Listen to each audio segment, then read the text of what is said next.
अभी हम चंपारण में मौजूद हैं, जहां पे एक ऐसा आविष्कार हुआ है जिसको देखकर आप कहीं ना कहीं दंग रह जाइएगा।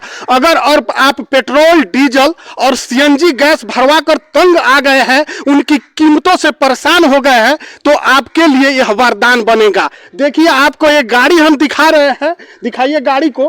गोबर गैस बायोगैस फ्यूल, यानी गोबर गैस से यह चलता है। दिखाइए पहले गाड़ी को। मारुति कंपनी का गाड़ी है, लेकिन यह डीजल या पेट्रोल से नहीं चलता है, यह गोबर गैस से चलता है। दिखाइए कि यहाँ पे यह जो सिलेंडर लगा हुआ है, यह सिलेंडर जो है इसमें गोबर का गैस, यानी गोबर जो है होता है, जो मवेशी होते हैं, मल मूत्र त्याग करते हैं, उनसे गैस तैयार किया जाता है और फिर इसको इस सिलेंडर में भरा जाता है और यह गाड़ी चलाया जाता है। अब देखिए, स्क्रीन पर हम आपको दिखा भी रहे हैं किस प्रकार से गाड़ी चल रही है इससे। अब देखिए, यह गाड़ी बिल्कुल वही गाड़ी है जिस गाड़ी पर आप चढ़ते हैं। ऐसा नहीं है कि कोई दूसरा गाड़ी बनाया गया है, ये वही गाड़ी है, मारुति कंपनी का गाड़ी है। देखिए, जिप्सी है और इस गाड़ी को मॉडिफाई करके जो है बायोगैस में तब्दील कर दिया गया। अब इसमें पेट्रोल, डीजल या सीएनजी की जरूरत नहीं है, उससे छुट्टी है। अब इसका कोई आवश्यकता नहीं है कि आप जो है इसमें पैसा खर्च करके जो है सिलेंडर या डीजल पेट्रोल भरवाएं और चढ़े। तो आइए जानते हैं कि आखिर कैसे भैया ने यह सोचा कि इस प्रकार का आविष्कार किया जाए। तो सबसे पहले हमारे चैनल में आपका स्वागत है, क्योंकि इस प्रकार का आविष्कार शायद अद्भुत है, चमत्कार है। यह हमारे अद्भुत आविष्कार है और यह ज़्यादा से ज़्यादा लोगों तक पहुंचना चाहिए इस बात को, क्योंकि अगर ऐसा होता है तो कहीं ना कहीं हमारे देश का, हमारे बिहार का कहीं ना कहीं नाम रोशन होगा। और अभी तक यह भी हम कहना चाहेंगे कि कहाँ ये छुपा हुआ था कि इस पर इतनी महंगाई लोग झेल रहे हैं कि लेकिन इस प्रकार के आविष्कार को अपना नहीं रहे हैं। आखिर आपने कैसे सोचा कि इस प्रकार का आविष्कार किया जाए? देखिए, हम लोग का पूर्व में भी आप देखेंगे कि हम लोग का बायोगैस 1968 से हम बायोगैस यूज़ कर रहे हैं। हाँ। और हम उस टाइम से अभी तक हमारी फैमिली में अभी तक सिलेंडर किसी के नाम पर लिया भी नहीं गया और अभी तक हम लोग सिलेंडर यूज़ भी नहीं कर रहे। सिलेंडर अभी तक आप लोगों ने जो एलपीजी आता है वो इस्तेमाल ही नहीं किया है? नहीं किया है। हाँ, क्योंकि हम लोग को 1968 में जब से लगा है तब से अभी तक हम लगातार रनिंग कर रहे हैं जी। और लगातार रनिंग करने की वजह से हमें क्या कि हमें बहुत सारी उत्सुकता हुई कि हम लोग कैसे इसको फिर जनरेटर चलाएं। तो 90 के दशक में हमने जनरेटर भी चलाया। तो ये जनरेटर भी इससे चलता है? हाँ, इससे पहले भी हम लोग जनरेटर भी चलाए 90 के दशक में, वो हमारे फादर वगैरह चलाए। अब हमारी जनरेशन आई तो हम लोगों ने कहा कि क्यों ना इसको प्यूरिफाई करके फिर हमें इसको आपको सीएनजी कन्वर्ट कर लें, सीबीजी में कन्वर्ट कर लें। एक चीज़ बताइए कि जो जनरेटर चलता था, तो जनरेटर जो चलता था वो जिस प्रकार से डीजल, पेट्रोल और इन सभी चीज़ों से जिस प्रकार से जनरेटर चलता है और विद्युत सप्लाई करता है, उसी प्रकार से। हाँ, बिल्कुल। आप जब गाड़ी चला सकते हैं तो आप कुछ भी चला सकते हैं जी। बात समझिए। तो हम लोग 90 के दशक में बिहार की स्थिति बिजली में बहुत पुअर थी, खराब थी। तो हम लोग अपने जो पानी खेतों के लिए ज़रूरतमंद थी, उस टाइम सोलर सिस्टम था नहीं, तो हम लोग उसी के 90 के दशक 90 से सन 2000 के बीच में हम लोगों ने जनरेटर खूब चलाया। उसमें दो तरीकों से चलाते थे, प्योर पे भी चलाते थे और डुअल फ्यूल में भी चलाते थे। ठीक है, तो इसके में हम तो बाद में जाएंगे।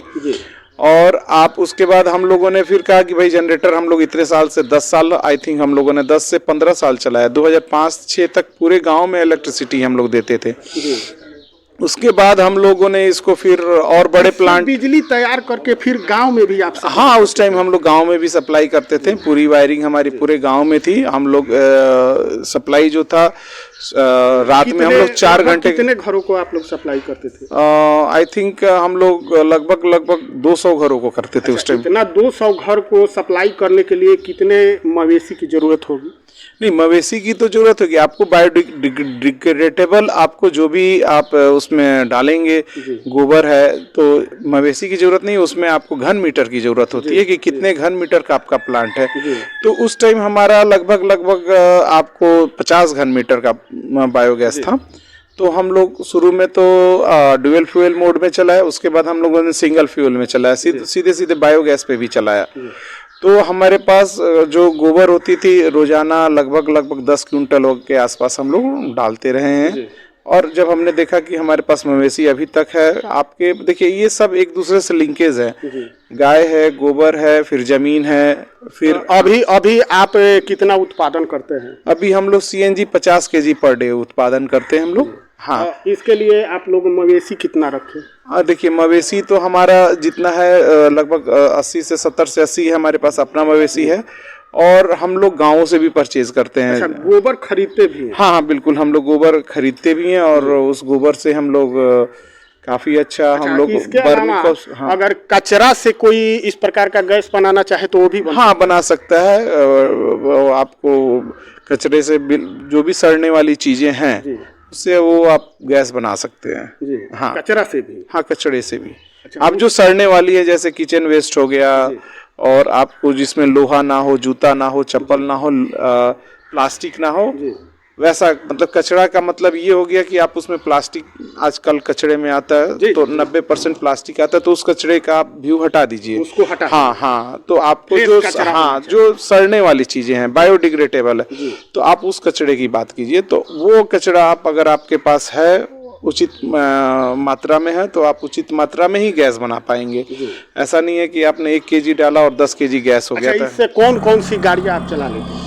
हम जिप्सी चलाते हैं, जीप चलाते हैं, ट्रैक्टर चलाते हैं, बाइक चलाते हैं। आप हमारे बाइक तो अभी हमारे पास विजुअल अभी देखने को नहीं मिलेगा, लेकिन हमने जहाँ जहाँ ये प्लांट ऐसे लगाए हैं, क्योंकि हम लोग पीछे प्लांट भी लगाते हैं, और प्लांट हमने वो लोगों ने मध्य प्रदेश में लगाया है, हरिद्वार में लगाया है, यहाँ पटना में भी लगाया है। अभी जो डीजल पेट्रोल की गाड़ियाँ चलती हैं, क्या उनके बरोबर इनका ताकत है? हाँ, बिल्कुल, जो एकदम बिल्कुल ताकत है। आप पिछले वीडियो में भी देख सकते हैं कि हम लोग हर एक तरह से यूज़ कर रहे हैं। आपको ट्रैक्टर में भी जो डिग्रेशन है बायोगैस का, उसको हम लोगों ने कहीं और जाके उसको मेंटेन किया, RPM के द्वारा, टॉर्क के द्वारा हमने मेंटेन भी किया, पावर भी हम अच्छा खासा जनरेट कर रहे हैं इसमें।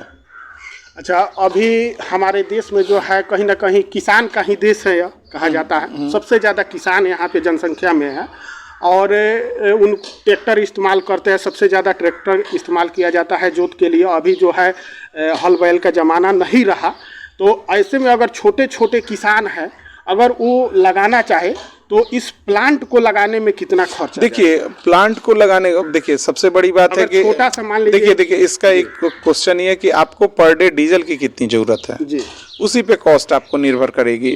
जैसे एक पंचायत में अगर एक बड़ा सा प्लांट हो जाए जिसकी कैपेसिटी 200 kg पर डे, मतलब 200 लीटर डीजल के बराबर अगर आपके पूरे पंचायत की कैपेसिटी है या गांव की है, तो आपको उतना ही बड़ा प्लांट लगाना होगा।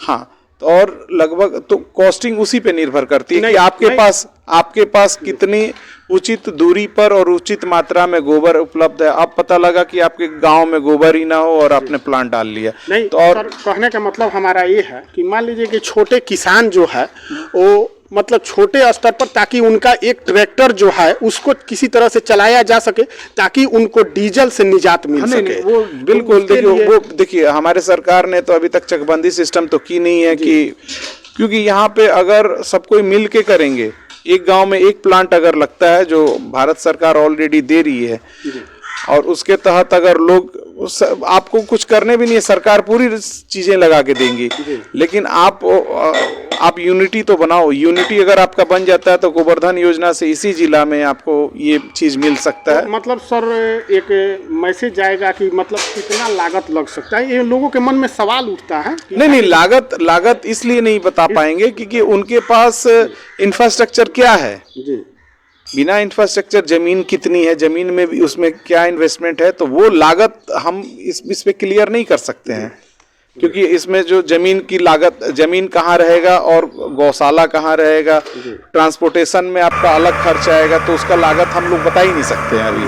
आपका इंफ्रास्ट्रक्चर क्या है, आपके गांव का भौगोलिक परिस्थिति क्या है, वो उस पर डिपेंड करता है आपका लागत। मतलब एक छोटा किसान इसको लगा सकता है कि नहीं? डेफिनेटली लगा सकते, एक अकेले नहीं लगा सकता है, वो आपको कंबाइंड करके समूह लगा सकता है, पीओ किसी का हो वो लगा सकते हैं, जिसमें 8-10 किसान हो, ठीक है, वो लगा सकते हैं, ठीक है। क्योंकि अकेले अगर कोई किसान है जिसके पास गोबर की है और उसको वेस्ट मैनेजमेंट का अच्छा वो जानता हो, वेस्ट मैनेजमेंट करना जानता हो कि कैसे हम आपको बायोडिग्रेडेबल चीज़ें जो होती, सड़ने वाली जो चीज़ें हैं वो कैसे मैनेज अच्छा, सरकार से कोई अभी तक आपको बढ़ाने के लिए इस चीज़ को सुविधा मिला? नहीं, अभी सरकार से कुछ नहीं, कोई पहल नहीं। हालांकि अदर्स स्टेट हम लोग को पहल कर रही है, उत्तराखंड कर रही है, मध्य प्रदेश कर रही है, लेकिन यहाँ से अभी तक कुछ ऐसा हुआ नहीं है, पता नहीं। अच्छा, समझ में भी आ रहा है अभी जो मशीनें लगी है, थोड़ा इनके बारे में दर्शकों को बताइए कि ये क्या मशीनें हैं, इनका कॉस्ट क्या पड़ेगा, ये किस प्रकार से चलती हैं, थोड़ा सा। इसकी कॉस्टिंग आपको समस्या ये है कि आप ये मशीनों की प्राइस में बता सकता हूँ जी। ये मशीन आपको देखिए, यह मशीन है, यह जब वहाँ पे एक टंकी बनाया गया है, आपको हम वीडियो में टंकी भी दिखा रहे हैं, यही वो मशीन है जहाँ पे रिफाइंड किया जाता है उस गैस को, और फिर यहाँ रिफाइन नहीं किया जाता है, जी कंप्रेस किया जाता है। रिफाइन वहाँ हो रहा है, रिफाइन आप देख सकते हैं पिछले वीडियो में, रिफाइन आपको वहाँ हो रहा है। रिफाइन का मतलब ये हो गया कि CO2 और H2S को आप साधारण भाषा में सर ये कंप्रेसर है जी, ये कंप्रेसर है, नॉर्मली जो 200 बार की कंप्रेसर है, ठीक है। तो इसका मतलब काम क्या है? ये आपको जो छोटे से जगह में ज्यादा से ज्यादा हवा को प्रेस करना, गैस को प्रेस करना, ये क्रायोजेनिक है, 200 बार है, यानी लगभग 4000 PSI, ठीक है। मतलब छोटे से जगह में आप कितना ज्यादा वैक्यूम प्रेशर वो कर सकते हो, प्रेस कर सकते हो, कितना ज्यादा उसमें प्रेस फुलफिल कर, तो उसका काम ये है, ये नॉर्मल कंप्रेसर नहीं है। हाँ, और उधर जो सिलेंडर लगा है उधर थोड़ा दिखाइए। वो आपको स्टोरेज सिलेंडर है जी, यहाँ से निकलकर गैस वहाँ आ जाता है, वहाँ स्टोरेज में जाती है जी। तो इसको क्या कहते हैं?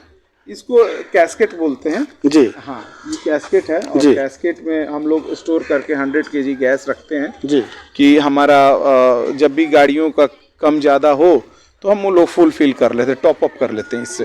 हाँ, और उसके बाद में मतलब इसी से गैस जो है, जो गाड़ी में इस्तेमाल होता है, उसमें भरा जाता है। हाँ।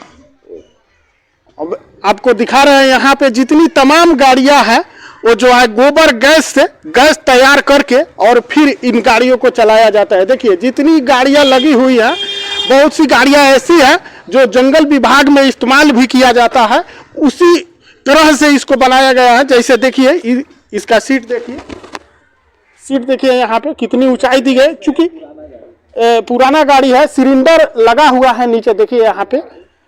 और टोटल जितनी गाड़ियां है, चाहे ट्रैक्टर हो, कार हो, जीप हो, सभी गाड़ियां इसी गैस से चलाई जाती है। तो आपकी क्या राय है इस पर कमेंट करके जरूर बताइएगा, और चैनल पे नया है तो चैनल को सब्सक्राइब जरूर कीजिएगा। जय हिंद, जय बिहार।